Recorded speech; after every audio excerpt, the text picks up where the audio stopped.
Saudara sekalian, ada berita menarik yang harus sama-sama kita tonton. Di sini datang dari berita Tempo tahun 1988. Ternyata ceramah para habaib ini pernah diboikot, saudara sekalian, oleh MUI Singapura dan beberapa negara lain seperti Brunei Darussalam. Dan setelah diteliti ceramah para habaib ini oleh MUI di sana pada waktu itu, saudara sekalian, ditemukanlah beberapa kesalahan. Salah satunya bagaimana para habaib ini ketika membaca Al-Quran itu tajwidnya tidak ada, artinya tajwidnya salah. Lalu kemudian menyatakan yang bukan hadis sebagai hadis. Lalu kemudian ada kesalahannya juga bagaimana mereka membawakan cerita-cerita khurafat yang aneh, yang penuh yang tidak pernah kita dengar, saudara sekalian. Kuis lengkapnya mari kita sama-sama simak video berikut. Silakan. Nah, ini judulnya dakwah karut sang dai. Balawi di Malaysia menjadi raja. Ya, raja. Nah, raja. Raja, subhanallah, raja apa ini? La ilaha illallah. Dakwah karut sang dai. Dai Surabaya Habib Segaf bin Abu Bakar. Bin Abu Bakar ini mungkin. Nah, dilarang berdakwah majelis ulama Islam Singapura, di Singapura. Dituduh membawa cerita bohong. Dituduh membawa cerita bohong. Raja-rajaan, cucu-cucuan. Boleh, Beb. Teku, naam, Charles. Dituduh membawa cerita bohong, satu. Yang kedua, merendahkan martabat Nabi, dua. Kemudian yang ketiga itu menyatakan perkara bukan hadis sebagai hadis, seperti hadis kopi. Ya, naam. Alhamdulillah, subhanallah. Salam, Beb, Ahmad Mahdi. Oke. Islam di Singapura, ini ingat ya, ini dari berita Tempo. Majalah Tempo 1988, setahun sebelum saya lahir atau berapa ya? 37 tahun yang lalu. 88 ya. Sekarang berapa itu? Takut salah hitung. 88 berarti benar, 27 tahun yang lalu. Ya. Islam di Singapura tak menegaskan sebagai agama misionir atau dakwah. Namun, bagaimana kegiatannya? Dakwah itu dimaksudkan sebagai peningkatan keagamaan di kalangan muslim sendiri, bukan mengajak non-muslim. Jadi yang namanya dakwah itu kan artinya mengajak, ya di kalangan sendiri. 37 tahun yang lalu ya ini ya, 37 tahun yang lalu. Demikian kesimpulan peneliti John Clemmer dalam Singapura Ideologi Society Kultur. Maka di sana dakwah berjalan mulus di tengah 40.000 pemeluk Islam. Mereka terdiri atas Melayu 375.000, sisanya campuran mualaf Cina dan India Muslim. Penduduk Singapura berdasarkan sensus 1985 seluruhnya 2,6 juta jiwa. Jadi kalau 2,6 juta jiwa kemudian umat Islamnya itu 400.000, nah berarti yang non muslim itu 2,2 ya. Oke. Mulai di zaman Buya Hamka dan Kiai Haji Abdullah Syafi'i. Ini Buya Hamka kita sudah mengenalnya ya. Kiai Haji Abdul Karim Amrullah. Kemudian kalau Abdullah Syafi'i mungkin Kiai Haji Abdullah Syafi'i Hazami mungkin ya. Nah ini mohon diluruskan kalau saya salah. Memang banyak mubalik Indonesia diundang ke Singapura. Yang datang dari Jakarta antara lain Habib Syekh Jufri, Habib Umar Alatas, Kiai Haji Syukron Makmun, Dr. Randa Tuti Alawiyah, juga Kiai Haji Zainuddin MZ yang kaset dakwahnya laris itu. Selain mereka, muncul pula Habib Segaf bin Mudin ini, bin Abu Bakar. Ini nggak tahu nih, ini apakah salah tulis atau gimana ya. Karena sering ke sana, Habib dari Surabaya ini kan berkibar. Bahkan pesantrennya di Surabaya sudah 6 bulan ini didatangi santri dari Singapura. Ini saya kurang tahu tokohnya itu siapa, Habib Abu Bakar itu siapa, Habib Segaf itu siapa. Ya, silakan dicek sendiri. Oke, nanti kita lanjut Beb sama Lukman ya. Insya Allah nanti akan saya kritisi itu. Sejak 1986, sponsor Habib adalah Pertapis atau Persatuan Taman Pengajian Islam Singapura. Organisasi yang bermarkas di Geylang itu dan beranggota 3.000 mulai 1971 bergerak di beberapa proyek pembangunan Islam. Ahmad Ishaq Ismail, seorang tokohnya mengatakan, kalau ulama lokal berceramah, biasanya pendengarnya sedikit. Tapi bila Habib Segaf berceramah, masjid diramaikan oleh masyarakat Islam dan mereka sering melimpah ke jalan. Tutur Ahmad kepada Tempo.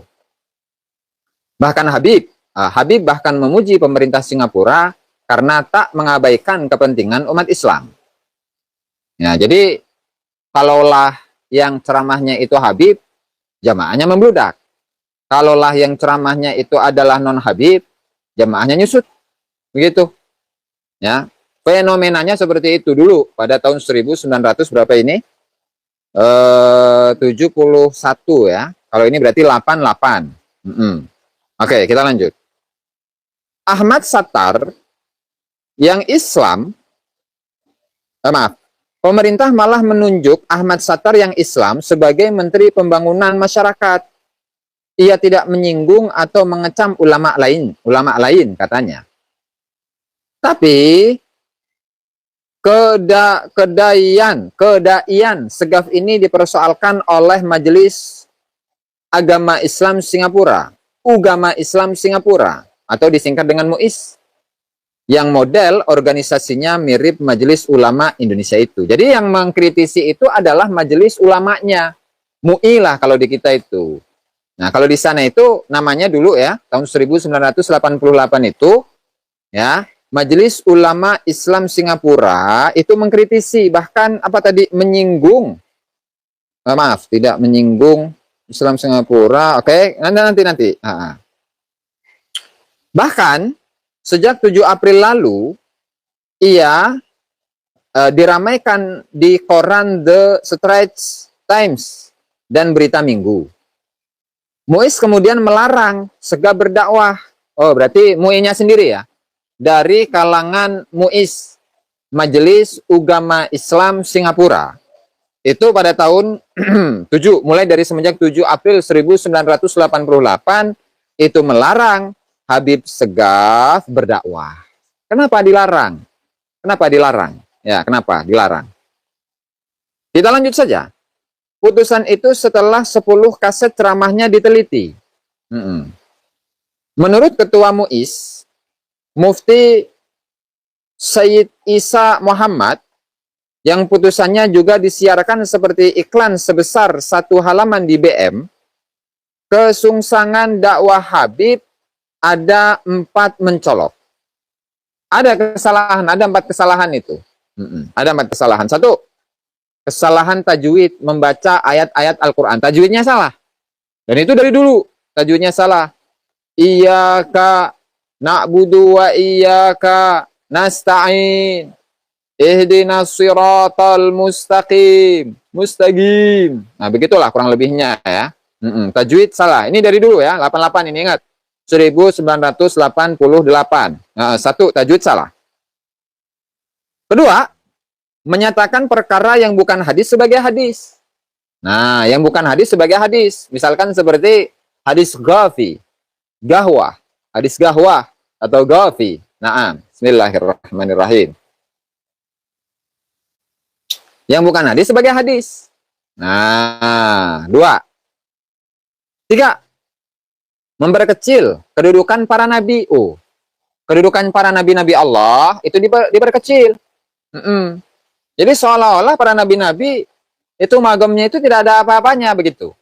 Dari dulu ya ini ya 88 ya, 37 tahun yang lalu ya. 3. Kemudian yang keempat, membawa cerita-cerita cerita karut alias bohong. Oh, ada 4. Ada cerita bohong, khurafat lah. Jadi artinya apa? Fenomena yang sekarang kita temukan di kalangan oknum-oknum Habib dalam menyampaikan ceramah-ceramahnya di kalangan masyarakat, bagaimana kehebatan dari Faqihil Muqaddam, bagaimana Rosalena Mi'raj bersama dengan Faqihil Muqaddam ke Sidratul Muntaha, bagaimana ketika seorang kibin di alam barzah, man rabbuka, maka kata kibin, siapa namanya? Abdullah bin Alwi Ba'lawi. Ya. Kemudian man nabiyuka? Abdullah bin Alwi Ba'lawi. Atau misalkan seperti apa namanya? La ilaha illallah Rasulullah. Tabbat siaba abi lahabi wa tab. Tabbat siaba. Emang ayat gitu Kiai. Tabbat siaba. Tabbat siaba abi lahabi wa tab. Tabbat siaba. Naam. Kesalahan dalam ayat Al-Qur'an ya. Naam.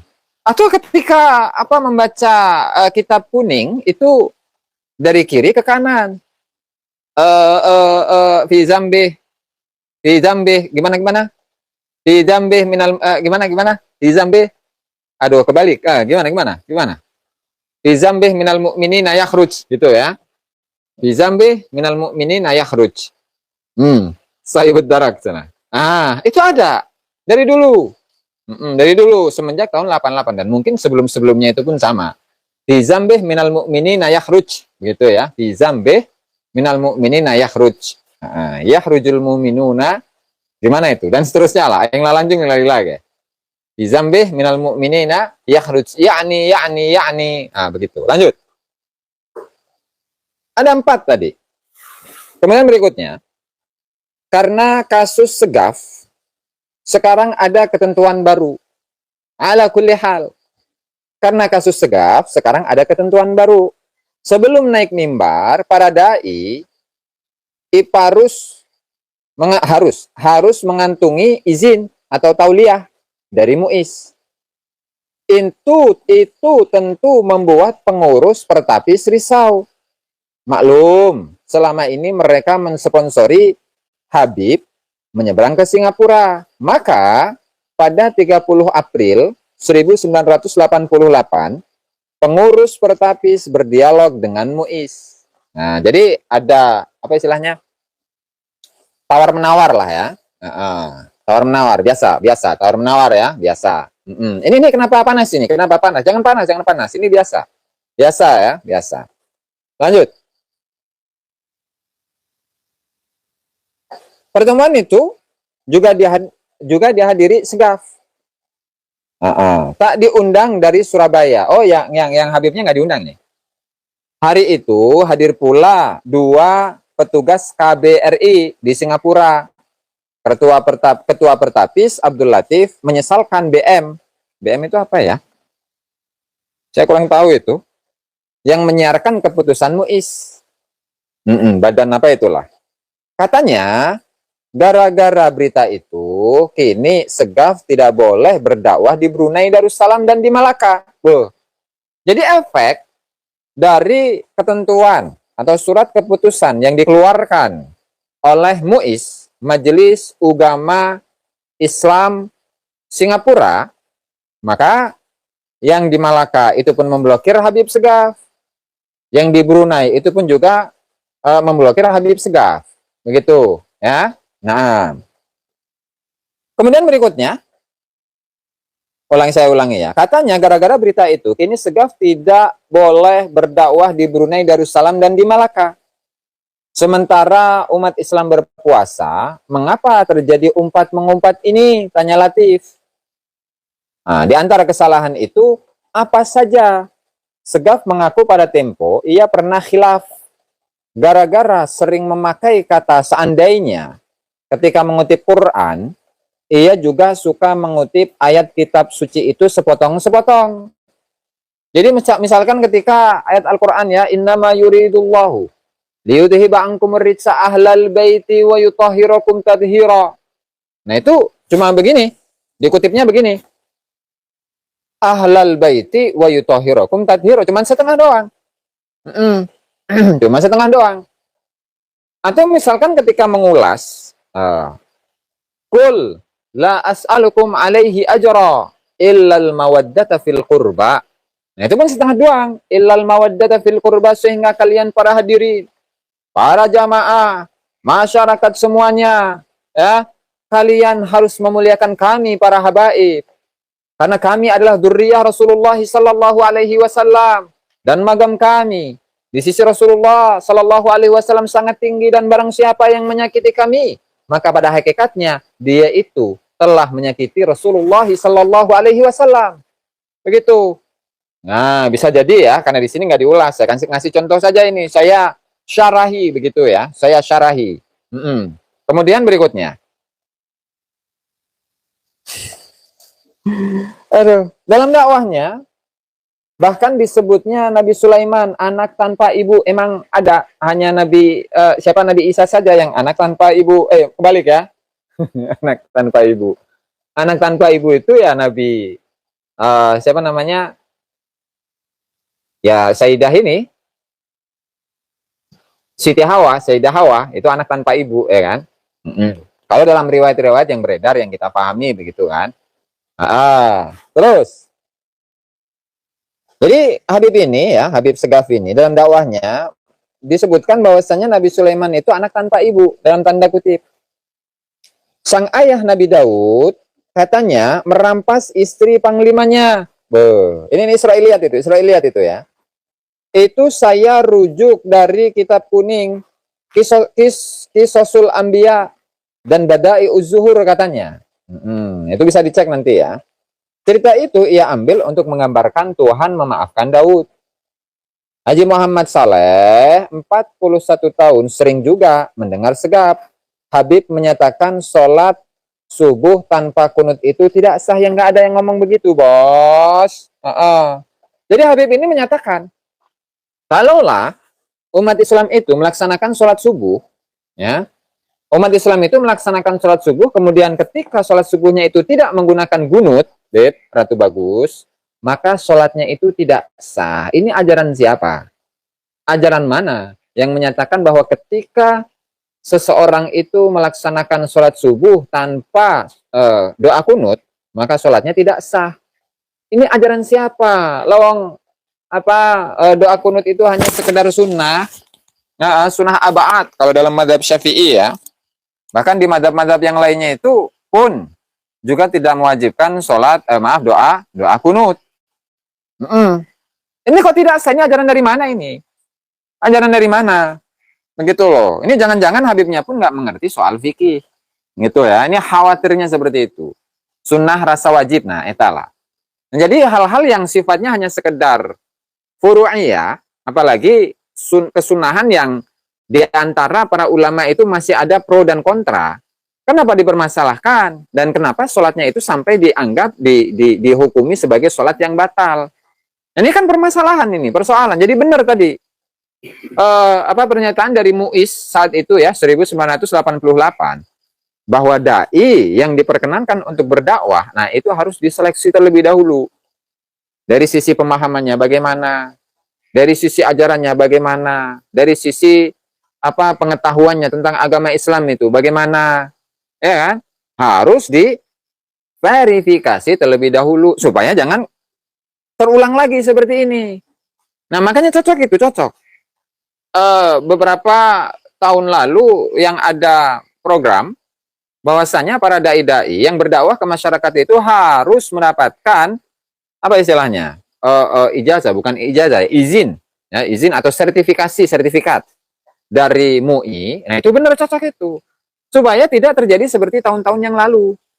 Karena apa? Karena banyak oknum-oknum dari dai yang dalam dakwahnya itu selalu cerita-cerita halu. Kalian harus memuliakan kami. Leluhur kami adalah leluhur orang-orang yang hebat. Para wali-wali Allah Subhanahu wa ta'ala. Yang mereka itu tidak bisa dibandingi, tidak bisa dikalahkan, tidak bisa diungguli oleh wali manapun dan wali siapapun. Siap, tauliyah, cenah. Cocok. Ini bahasa tauliyah itu mungkin Malaysia ya, atau Singapura ya. Jadi cocok itu. agar nggak sembarang orang itu mengungkapkan statementnya di hadapan publik, apalagi yang disampaikan itu adalah suatu hal yang belum jelas kebenarannya.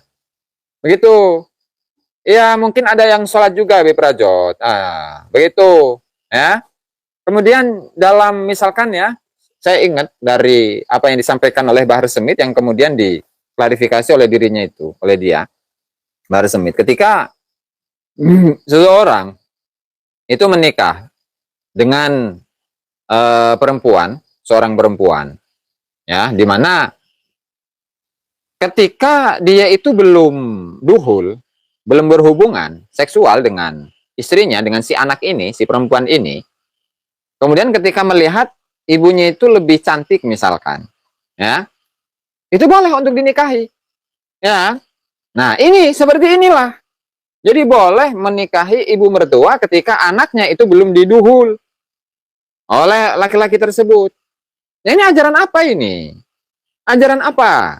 Kalaulah misalkan lupa, ya, lupa, ya kan harus tahu siapa saja yang apa namanya, yang tidak menguasai ilmu fikih, ya jangan berbicara fikih. Kan jadi acak-acakan. Mahram itu gimana? Kan kalau dalam agama, dalam Al-Quran itu ya, bahwa mahram-mahram itu ada 3 macam. Yang pertama, mahram-mahram atau al-maharim atau al-muharramat, hurrimat alaikum ummahatukum. Nah, dan seterusnya lah. Di ayat itu bisa dicek sendiri ya. Ada mahram ala ta'bid. Yaitu siapa? Saudara atau orang tua dari seorang laki-laki. Seperti siapa? Ummahatukum, ibu. Kemudian apa? Kemudian ke atas ya, nenek. Kemudian buyut. Atau saudara perempuan. Baik adiknya atau kakaknya. Adik atau kakak perempuannya. Atau dari samping ibu. Artinya kakaknya ibu atau ibunya, kakaknya ibu atau adiknya ibu. Nah, itu. Atau ke samping-sampingnya. Kemudian apa? Keponakan. Saudara perempuan, anak dari saudara laki, anak perempuan dari saudaranya. Ya, baik saudara yang lebih kecil atau yang lebih tua. Baik dari saudara laki-laki atau perempuan. Begitu. Terus siapa? Anaknya, anak perempuannya. Kemudian cucu sampai ke bawah, begitu kan. Yang ini ada kaitannya dengan ilmu faraid. Nah, ini alat takbid. Di antaranya lagi apa? Yang alat takbid. Di antaranya adalah saudara susu. Saudara sesusuan. Saudara persusuan, gitu. Artinya ketika dia ini waktu kecil, sebelum umur 2 tahun, kemudian disusui oleh seorang perempuan, nah maka anak-anak dari sang ibu penyusu ini, ya, yang perempuan khususnya, nah itu mahram bagi dirinya. Nah, kemudian ibu susuannya itu pun juga haram. Saudara-saudara dari ibu susuan itu pun juga haram, dan seterusnya lah. Nah, kemudian yang berikutnya itu adalah dari jalur musaharoh atau perkawinan. Nah, yang perkawinan ini siapa? Nah, ini diantaranya adalah ibu mertua. Jadi semenjak mulai dari akad, ya, ya, maka secara otomatis yang namanya ibu mertua itu ya jelas adalah seseorang yang dijadikan mahram atau haram untuk dinikahi ala ta'bid selama-lamanya itu. Mau sudah duhul atau belum duhul, ya, itu mahram statusnya, ya. Baik itu laki-laki tersebut itu masih dalam ikatan pernikahan dengan anak si ibu mertua ini atau tidak. Kemudian yang berikutnya itu adalah siapa namanya? Nah, ini yang alal lawannya takbid itu ya. Muakkad. Nah, alat takkid. Takkid atau taukid. Nah, itu siapa? Nah, itu diantaranya adalah anak tiri atau anak sambung. Jadi misalkan ketika ada seseorang yang menikah dengan seorang perempuan, kemudian si perempuan ini punya anak perempuan juga. Nah, maka ketika belum ada duhul dengan si perempuan ini, nah, kemudian ditalak, dicerai, maka boleh dia itu untuk menikahi si anak ini. Begitu. Begitu ya. Masa kayak gini aja nggak tahu. Nah, ini kan Gimana gitu tuh. Makanya perlu sertifikasi itu betul itu. Betul ya. Kita sedang menjelaskan hukum tadi itu barusan. Nah, ada pun mengenai apa namanya, apakah Nabi Adam alaihi salatu wassalam itu memiliki bapak atau tidak? Nah, saya rasa ini perlu penelitian dan saya rasa Kiai Haji Nur Ihya itu ya sangat-sangat apa namanya sangat-sangat jeli dalam menjadikan sebuah referensi apakah itu bisa untuk digunakan atau tidak. Seandainya kalau beliau menyampaikan seperti itu dan memang beliau sampaikan seperti itu ya nggak masalah. Nah, tinggal di apa namanya ditampilkan argumentasi-argumentasi yang beliau gunakan, yang beliau jadikan sebagai sandaran itu gimana. Nah, tinggal dilihat saja, ya. Jadi begitu teman-teman ya. Kita lanjut. Berikutnya, padahal orang awam di Singapura pun juga tahu kunut hanya sunnah. Mengapa Habib menyatakan sholat tidak sah? Nah, ini tanda kebodohan dari seseorang, tanda bahwa dirinya ini tidak menguasai fikih. Dalam hal yang sunnah saja itu tidak diketahui, apalagi hal-hal yang lain. Nah, jadi apa namanya ketika seseorang itu sholat subuh, kemudian sholat subuhnya itu tidak menggunakan kunut, ya apa masalahnya begitu kan? Ya nggak ada masalahnya sama sekali. Oke. Mengapa Habib menyatakan sholat tidak sah? Tanya Saleh. Iya, misalnya pernah mengatakan Imam Isa bin Hajjat itu 40 tahun tidak makan, tidak minum, tapi hidup dan beribadat. Ini cerita tidak masuk akal dan mengganggu paham Islam yang sebenarnya, kata Said Isa. Nabi Adam menurut Segaf sempat memimpikan wanita cantik sebelum ada Hawa di sampingnya. Ini cerita mana lagi begitu kan? Nah, jadi siapa? Isa Imam kali ya. Imam Isa bin Hajjaj. Itu diriwayatkan atau disampaikan oleh Habib Segaf ini bahwa dia itu 40 tahun tidak makan, tidak minum, tapi hidup, beribadah. Nah, itu kan sama. Di dalam kitab-kitabnya Habib pun ada. Siapa itu? Salah satu tokoh Habibnya. Siapa namanya itu? Abdullah bin Abu Bakar atau Abu Bakar bin Abdullah alai Drus itu kan 33 tahun. Ya kan? Tidak pernah tidur, tidak pernah makan, tidak pernah minum. Ya, apa bedanya dengan ini? Gitu. Apalagi kalau Habib, siapa tadi? Abdullah bin Abu Bakar alai Drus itu leluhur dari keluarga Ali Drus. Nah, itu pun sama. Fenomena seperti ini itu pun juga kita dapati di masa-masa sekarang ini.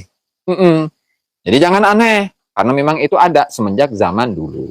Gitu ya. Jadi intinya adalah ketika menyampaikan hal-hal yang aneh, maka masyarakat itu ya sangat tertarik begitu ya. Dan satu lagi, Beb, ngising tidak, ya tidak ngising jelasnya, Beb, Mas Joyo. Dan di sisi lain itu ada satu hal yang penting dari apa yang dituliskan di sini ini di majalah Tempo ini. Ya. Bahwa apa? Bahwa peran akal itu pun juga harus dipakai. Peran akal itu tidak boleh dilepaskan dari manusia. Jangan. Makanya kenapa sampai Al-Imamu Abdul Qadir Al-Jilani rahimahullahu ta'ala. Beliau dalam kitabnya Al-Fathur Rabbani menyatakan, Utlubil aqla, wahai murid-muridku, carilah oleh kalian, ya, mintalah kepada Allah Subhanahu wa taala rizki yang berupa akal. Jadi supaya akal manusia itu jernih. Karena pada hakikatnya akal manusia itu terkadang ketika dia berpikir, ya, menggunakan akalnya, menggunakan pikirannya, nah itu tidak penuh dengan hawa nafsu, penuh dengan syahwat, ya kan, penuh dengan cinta dunia. Jadi ketika ada suatu kepentingan, misalnya ketika memandang tentang tentang DNA misalkannya, maka dia berkelit. Dan mengatakan bahwa DNA itu tidak valid untuk generasi yang jauh. Terserahlah mau DNA-nya yang DNA G kayak, mau yang L, mau yang T, mau yang R, mau yang O, ya kan? Mau yang J1. Ketika dia itu menyampaikan bahwa haram menggunakan DNA untuk memverifikasi nasab atau untuk membatalkan nasab, ini permasalahan ini. Ini permasalahan. Nah, sehingga jangan-jangan akal pikirannya itu dikuasai oleh hawa nafsu, sehingga karena kepentingannya itu akan hilang, akan lenyap dengan adanya tes DNA, maka akal ini pun akan berkelit dan akan menyampaikan bahwasannya DNA itu haram, haram menggunakan DNA untuk mengotak-atik nasab. Ini kan ngeri sebenarnya kan? Ngeri ini. Dan fenomenanya ada kita dapati. Jadi kita ya hanya curiga. Kita patut curiga. Patut curiga dengan orang-orang yang tidak percaya dengan DNA. DNA Nabi kemana? DNA mereka kemana? DNA-nya Faqihil Muqaddam itu seperti apa? Dan hidup di zaman siapa? Ngeri atau berkelit? Sama saja itu. Nah, la ilaha illallah. Jadi pada intinya, kenapa sampai Syekh Abdul Qadir Al-Jilani rahimahullahu ta'ala memberikan nasihat kepada para murid-muridnya, agar murid-muridnya itu meminta kepada Allah, berdoa kepada Allah, agar diberi akal yang sehat, akal yang waras. Ya, agar ketika akalnya waras, akalnya sehat, yang menjadi prioritas itu adalah Allah Subhanahu wa Ta'ala. Sehingga dalam ibadah sekalipun, dia tidak mengharapkan surga. Dia tidak takut dari neraka, ya kan? Apalagi hanya sekedar mendapatkan kepentingan melalui nasab ini. Sehingga tidak menggunakan sehingga dia itu menggunakan akalnya demi untuk kemaslahatan dan kepentingan yang dia dapati dari nasab ini, sehingga berupaya dengan sedemikian rupa agar DNA itu diharamkan. Ya, menyatakan bahwa DNA itu adalah haram. Haram. Dan kemarin sudah kita ulas itu mengenai DNA ya. Bagaimana statement yang disampaikan oleh Ibrahim bin Mansur, salah satu ulama nasab dari kalangan Wahabi, bukan dari Ahlus Sunnah wal Jamaah, dan bukan juga dari kalangan Syiah, itu pun juga sudah menyatakan bahwa DNA itu haram dan tidak bisa untuk mengisbat atau menafikan nasab. Karena itu cakupan DNA itu hanya dalam ranah yang sangat kecil, terbatas, yaitu di mana ketika seorang anak itu ingin dinafikan oleh bapaknya, seorang anak dinafikan oleh bapaknya, hanya itu saja. Karena katanya, kata siapa, Syekh Ibrahim bin Mansur ini, ya, Ibrahim bin Mansur Al-Amir, itu mengatakan bahwa ilmu nasab itu sudah jelas diwariskan oleh Rasulullah Shallallahu Alaihi Wasallam kepada generasi-generasi yang berikutnya sampai saat ini. Ya, ini sudah ada penjelasan bahwa salah satu dari tata cara atau metodologi untuk mengisbatkan nasab itu adalah cukup dengan syuhrah dan istifadhah. Tidak perlu dengan DNA, tidak perlu. Jadi seperti yang saya kritisi kemarin malam, bahwa ketika anak keturunan dari keras sakti, ya, mereka itu mengklaim sebagai anak keturunan dari Buddha. Nah, kemudian selama ratusan tahun itu dikenal oleh masyarakat bahwa anak keturunan keras sakti itu adalah anak keturunan dari Buddha. Ya, itu bisa dipercaya. Kenapa? Karena atas dasar syuhrah dan istifadhah. Gitu. La ilaha illallah. Nah, ini ada dari Malaysia ini. Kalau saya di Malaysia tahu pasal Habib cuman ketika Habib Syekh datang ke Malaysia nyanyi ya Hanana kabe berejek kurune NU, kan gitu. Nah, ini nih apa namanya, kesaksian dari saudara kita yang di Malaysia nih, El Piju. Nah, bisanya tuh. Nah, la ilaha illallah Rasulullah. Jadi hanya melalui syuhrah dan istifadhah saja. Ya. Waduh, bahaya ini. Jadi nggak perlu pakai DNA, nggak perlu. Kenapa? Karena khawatir terbuka kedoknya. Gitu ya. Oke, lanjut.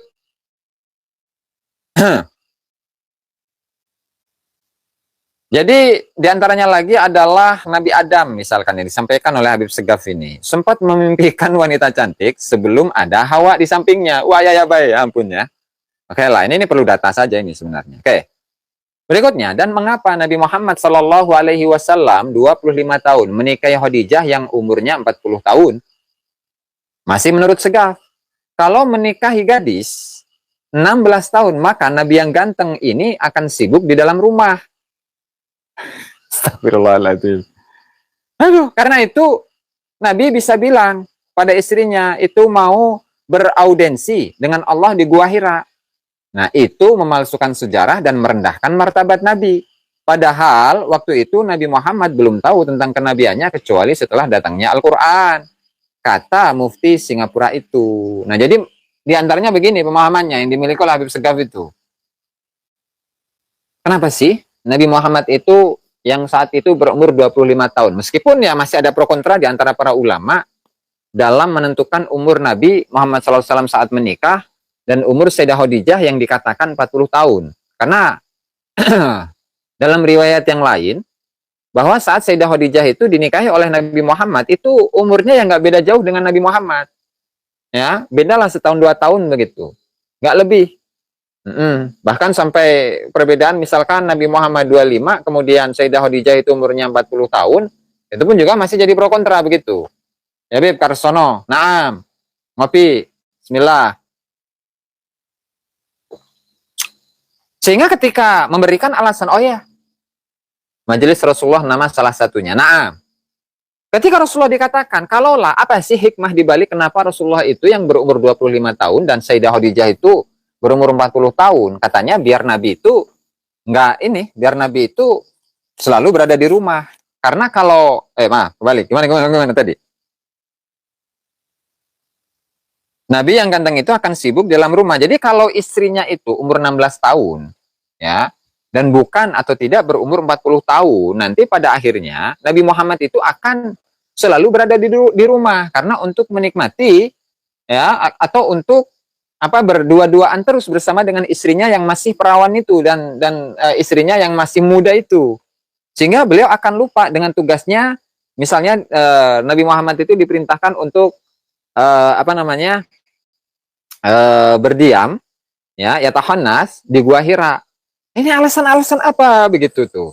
Nggak, astagfirullahaladzim. Nggak logis ini. Justru itu penghinaan terhadap Rasulullah.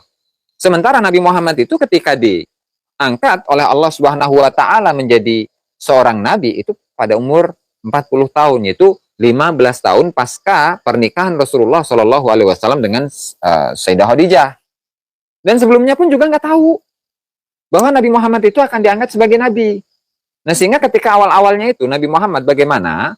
Beliau itu setelah didatangi oleh malaikat Jibril yang kemudian disampaikan surat Iqra, Bismi rabbikal ladzi khalaq, atau surat Al-Alaq, beliau kan bingung. Ya, bingung. Dengan kondisi yang tidak tenang.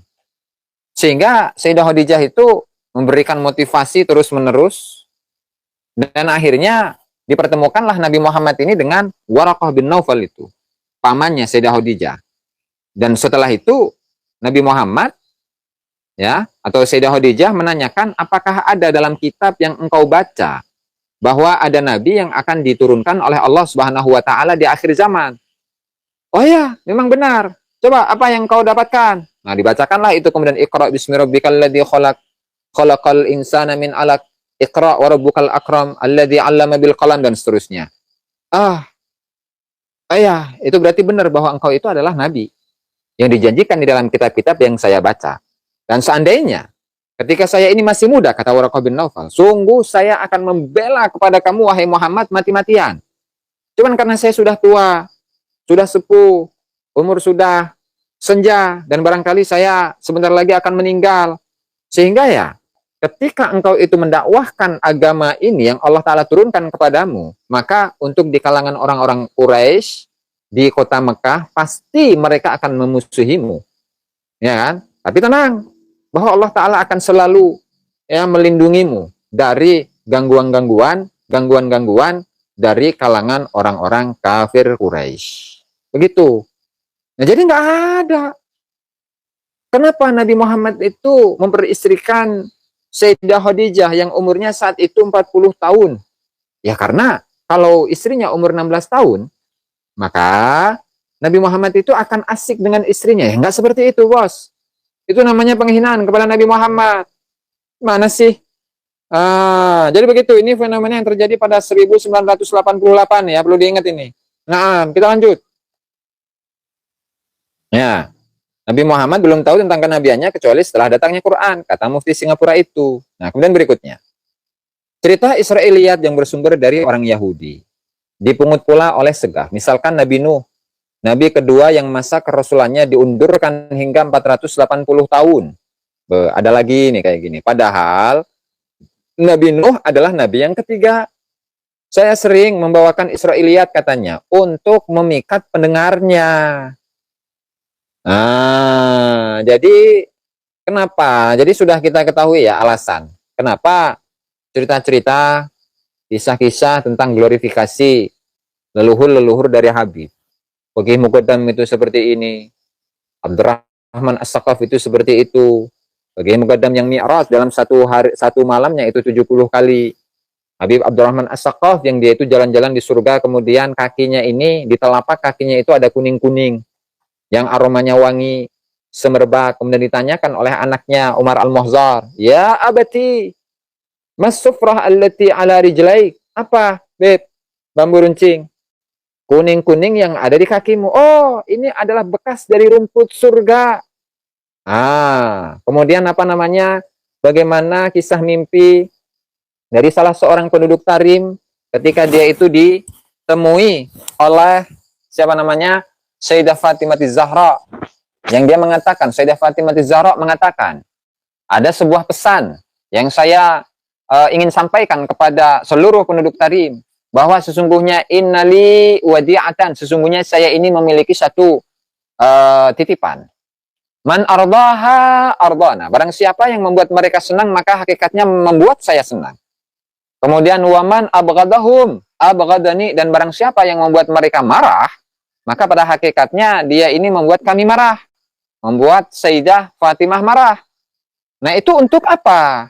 Tujuannya adalah agar ya keluarga mereka itu dimuliakan, dihormati, dita'zimi, diagung-agungkan, ya, untuk mendapatkan kepentingan-kepentingan materi, pengikut, untuk menjadikan kibin-kibin ini agar mereka menuruti apapun yang diinginkan oleh kabibnya, untuk dikultuskan, dan lain sebagainya.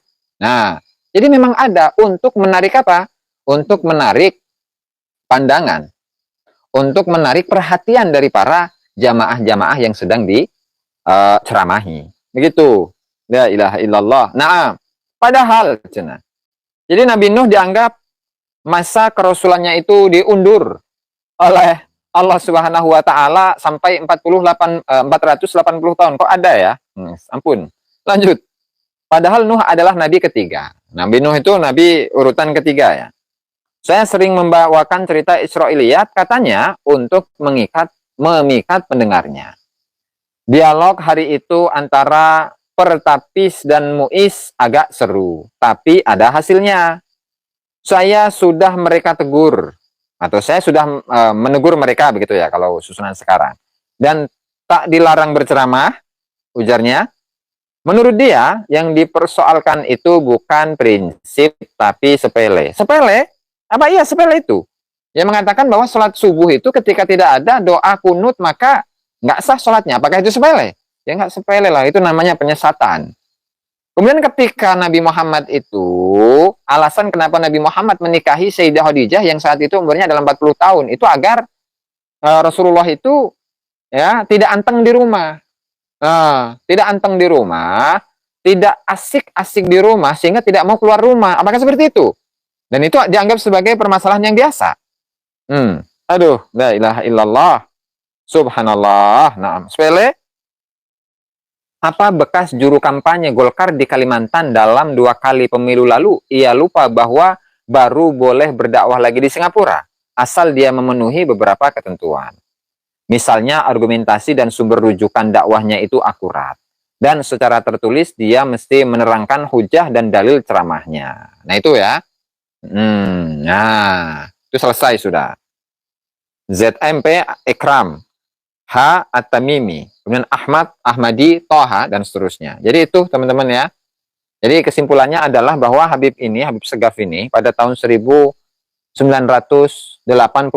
secara resmi ya itu ditolak oleh MUIS, Majelis Ugama Islam Singapura. Dicekal ya, tidak diperbolehkan untuk berdakwah di Singapura.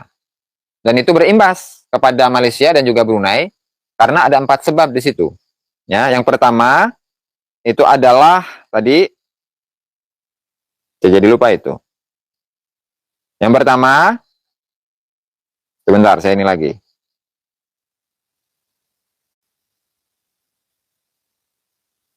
Karena bacaan Al-Qur'annya salah, ya, tajwidnya. Kemudian yang kedua, mendatangkan cerita-cerita halu.